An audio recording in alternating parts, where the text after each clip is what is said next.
Hello ज्ञान जी, सबसे पहले वेलकम टू आवर चैनल।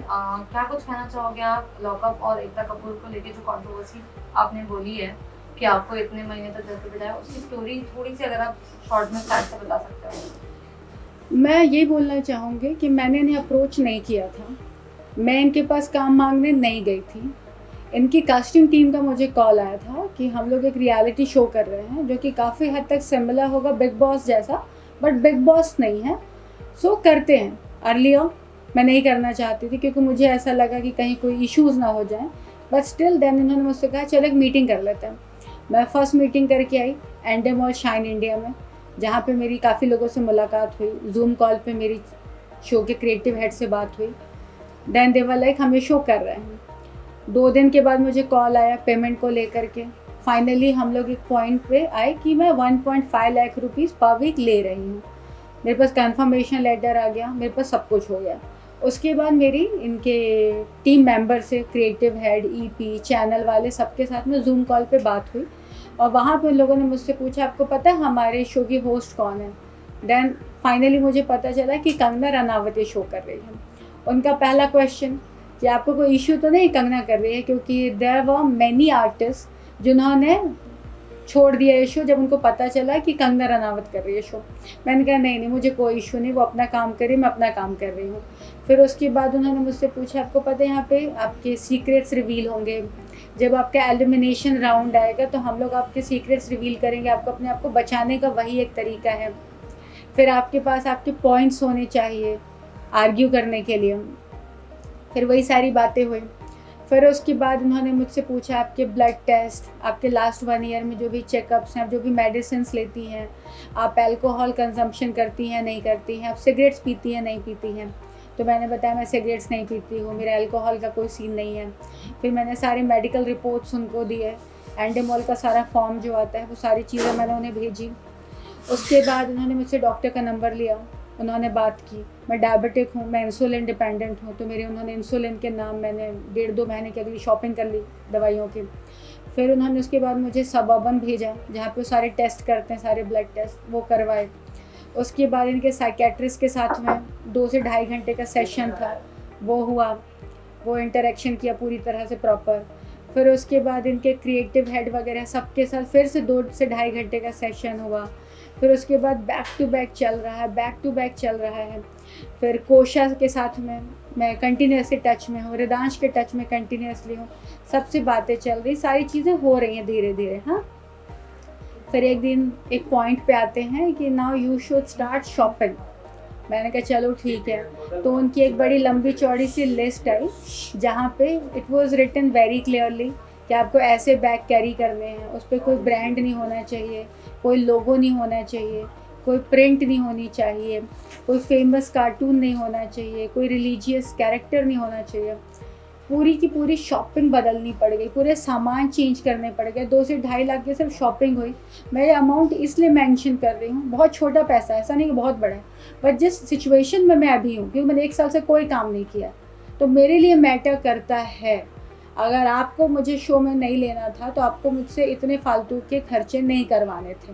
अब आप कहोगे कि वो कपड़े तो मैं पहन सकती हूँ, तो वैसे कपड़े मैं नहीं पहनती हूँ जो मैं जेल के अंदर पहनने के लिए मैं ख़रीद रही हूँ। जेल में पहनने के लिए मैं ट्रैक ले रही हूँ, मैं शूज़ ले रही हूँ जो ब्रांड्स वाले नहीं हैं, क्योंकि आप मुझसे अलग अलग टाइप की एक्टिविटीज़ कराओगे। तो मैंने सिर्फ आपके लिए शॉपिंग की। उसके बाद मैं आप लोगों से बार बार पूछ रही हूँ कि क्या मैं कोई दूसरा शो पकड़ लूँ। आप लोग अरे नहीं नहीं नहीं, आप कैसे शो कर सकती हैं, आप बालाजी का शो कर रही हैं। अगर आप कोई दूसरा काम करेंगी और वो रिलीज़ हो गया तो उनको सारी टीआरपी मिल जाएगी, उनको सारा बेनिफिट मिल जाएगा, आपने मुझे शो नहीं करने दिया। देन आप तो कॉन्ट्रैक्ट में हो, आपकी डेट तक क्लियर नहीं होती। आप मुझे 28 से क्वारंटीन में भेजने वाले थे और 18 को आप मुझे फ़ोन करके बोलते हैं कि हम लोग फर्स्ट वीक में एंटर नहीं हो रहे हैं। 28 को हम लोग कालिया मैदान फिल्म सिटी में जाकर आपके पोस्टर शूट कर रहे हैं, आपके टीज़र शूट कर रहे हैं, आपके ट्रेलर शूट कर रहे हैं, आपके बाइट शूट कर रहे हैं, आपका कोई प्लान नहीं। आपको मैं पूछती हूँ मैं कब जा रही हूँ, आप कहते हैं आप अगले हफ्ते जा रहे हैं। अगले हफ्ते पूछती हूँ आप अगले हफ्ते जा रहे हैं। आपका कोई सेटअप नहीं है, आप कुछ नहीं बताते हो। और फिर अगर कोई स्टैंड लेता है तो आप लोग कहते हो आर्टिस्ट गलत बोल रहा है, वो कंट्रोवर्सी कर रहा है। क्यों ना आर्टिस्ट स्टैंड ले। सो मैम आपका रिएक्शन कैसा था कि आपको जब पता चला कि कंगना मैम इस शो की होस्ट है? अर्लियर मुझे जेन्युइनली बताऊँ थोड़ा सा डर लगा था, थोड़ा सा। और वो डर इसलिए लगा था क्योंकि कंगना की जो आइडियोलॉजी है और जो मेरी है वो काफ़ी हद तक अलग है। जिस तरीके से वो चीज़ों को देखती है मैं नहीं देखती हूँ।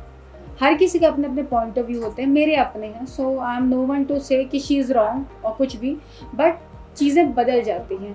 और जब कहा जाता है ना कि कंगना होस्ट है, एकता कपूर का शो है एंड आपको सीक्रेट्स रिवील करने हैं, तो वहाँ पे थोड़ी सी घबराहट होती है। But then I was like कोई बात नहीं यार, वो अपना काम करे, मैं अपना काम कर रही हूँ, क्या फ़र्क पड़ता है। और शो के जेलर करण कुंद्रा की बात करें तो उनके बारे में आपका क्या कहना है? मुझे करण कुंद्रा शो का जेलर है वो मुझे नहीं पता था। वो बहुत बाद में रिवील हुआ है, क्योंकि फर्स्ट डे जब आई थी तो रवीना टंडन आई थी, वो भी हम लोगों को नहीं पता था। वो कहते हैं ना, वो बहुत हिडन चीज़ें थी, क्योंकि इन लोगों ने पूरी कोशिश की थी कि किसी भी कंटेस्टेंट को दूसरे के बारे में पता ना चले। उसी तरीके से उन्होंने बहुत सारी चीज़ें ना छुपा के रखी थी। करण जब एक्चुअली एंटर होने वाला था उसके 3 या 4 दिन पहले मुझे पता चला कि करण ये शो कर रहा है, और मुझे करण से कोई फ़र्क नहीं पड़ा। तो मैम जैसे कि ये सब हुआ तो आपको लगता है कि आपके बैकफायर हो सकता है आपके ऊपर? इससे ज़्यादा क्या बैकफायर होगा? आपने मुझे 4 साढ़े 4 महीने घर पे बैठा दिया, इससे ज़्यादा क्या बैकफायर कर लोगे? बैकफायर तब होती है चीज़ें जब आप पे कोई ट्रस्ट करता है। मैंने आप पे ट्रस्ट किया इसलिए मैं बेवकूफ़ बन गई, मैं आप पे दोबारा ट्रस्ट नहीं करूँगी। क्या होगा? आप मुझे काम नहीं दोगे। आपने मुझे आज कौन सा काम दे दिया कि आज मैं आपके बड़े गुणगान करूँ, अरे आप तो बहुत अच्छे जैसे बाकी लोग करते हैं। बटरिंग तो मुझसे वैसे भी नहीं होती, आपको शुरू से पता था। बूट लिक करने वालों में से मैं नहीं हूँ कि आपसे मुझे काम चाहिए तो मैं कल से जी हुजूरी करने लग जाऊँ, मैं नहीं करूँगी। आपको काम देना है आप दोगे, नहीं देना है नहीं दोगे। एंड मार्क माई वर्ड्स, आज मैं कह रही हूँ, आज की डेट आप याद रख लो, 18 अप्रैल 2022। आज मैं कह रही हूँ, मैं ये एकता कपूर के साथ मैं जीवन में कभी काम नहीं करूँगी। जिस लेडी की अपनी ज़ुबान की वैल्यू नहीं है, आपके कमिटमेंट्स की वैल्यू नहीं है, आप किसी के समय की कीमत नहीं करते, मैं भी आपकी कोई वैल्यू नहीं करती हूँ।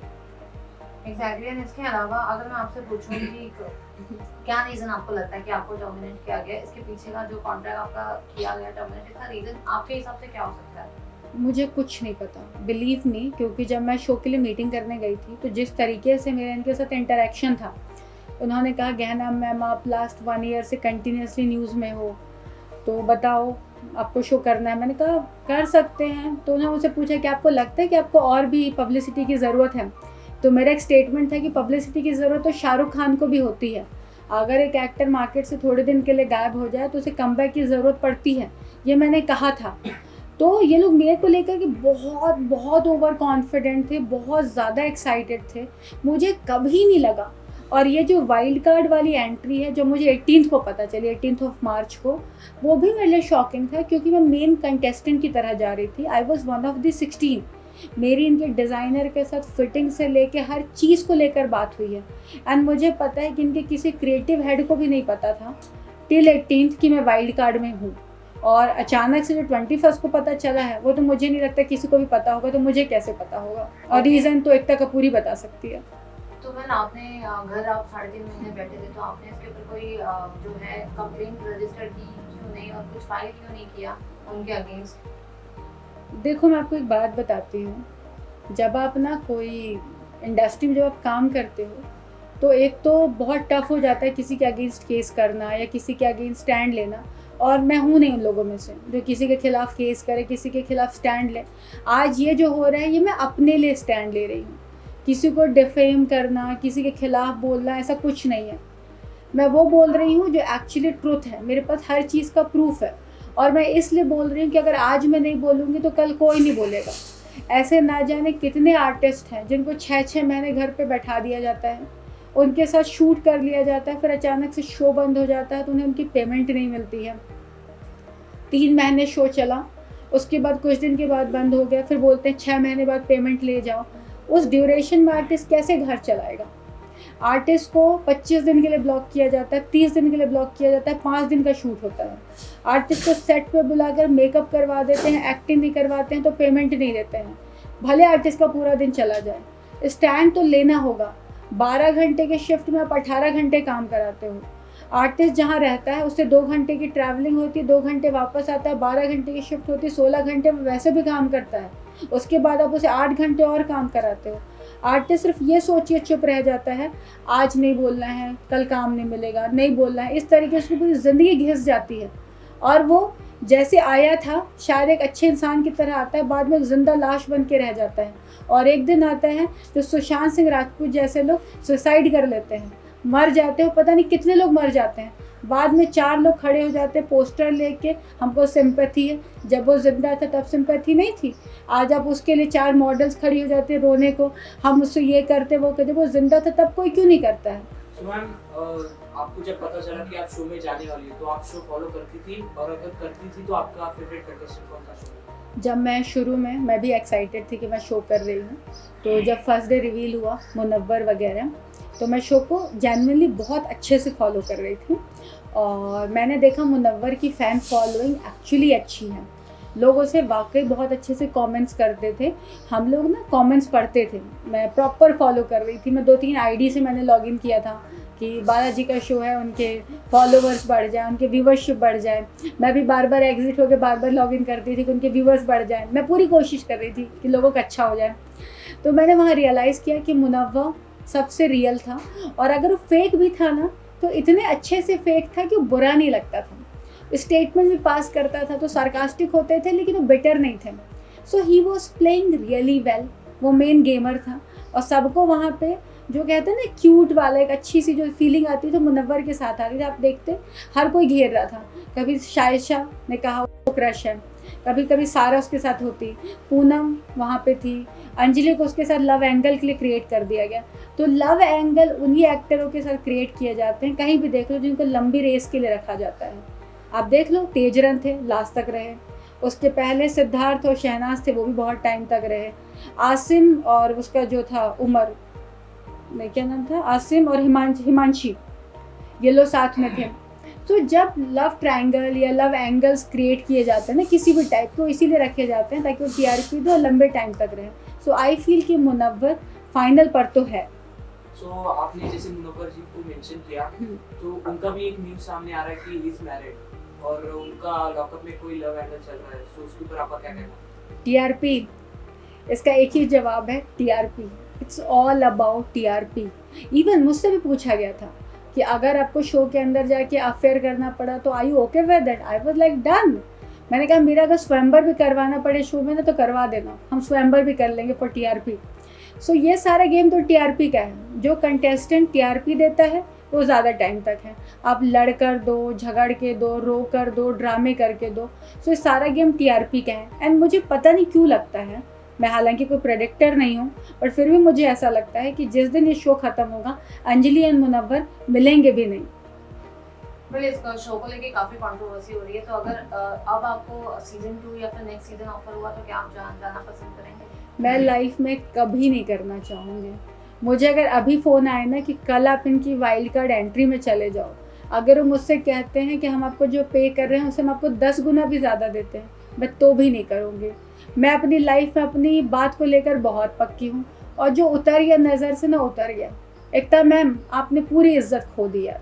बिलीव मी, मैं आपकी बहुत बड़ी फ़ैन थी, मैं लड़ जाती थी लोगों से आप लोगों के लिए, बट अब आपकी ना 0.1% भी रिस्पेक्ट नहीं है। और आज क्या, किसी भी साल में मैं आपका कभी कोई शो नहीं करूँगी। अभी फ़िलहाल मुझे नहीं मालूम, अभी मेरा कोई फेवरेट शो नहीं है, अभी कुछ भी नहीं है। लेट्स सी, कुछ अच्छा शो आता है तो मैं ज़रूर करूँगी, बट अभी एट प्रेजेंट मैं कुछ नहीं कर रही हूँ क्योंकि उन्होंने बैठा रखा था तो मैंने कोई शो लिया नहीं। सो लास्ट में जाते वक्त आप दर्शकों को क्या बताना चाहोगे? मैं सिर्फ एक बात कहना चाहूँगी, ये इंडस्ट्री जैसे दिखती है वैसी नहीं है। चकाचौंध के पीछे बहुत सारे बेटर ट्रूथ हैं। कई बार लोग बोलते हैं, कई बार लोग नहीं बोल पाते। कोई सुसाइड कर लेता है, कोई इंडस्ट्री छोड़ के चला जाता है, कोई किसी बुढ़े से शादी कर लेता है, कोई कहीं और कर लेता है। जिसको जो मिलता है वो इतना फ्रस्ट्रेट हो चुका होता है ना अंदर ही अंदर, उसको कुछ समझ नहीं आता है। तो जब आप कोई भी एक स्टेटमेंट पास करते हैं ना कि वो न्यूज़ में आने के लिए कर रहा है या इसके लिए कर रहा है, आपको समझना पड़ेगा कि वो एक्चुअली किस पेन से गुजर रहा है। अगर मैं आपका एक दिन बैठा लूँ, जो लोग कह रहे थे लॉकडाउन में हमारी 1 महीने की सैलरी नहीं आई, सैलरी नहीं आई, सैलरी कट है, मुझे तो 4 साढ़े 4 महीने बैठा के रखा गया, कुछ काम नहीं करने दिया गया, तो मैं क्यों ना बोलूँ। आपको अपने लिए स्टैंड लेना चाहिए, लीजिए। अगर आप नहीं लेंगे तो आपके लिए कोई नहीं लेगा। Thank you.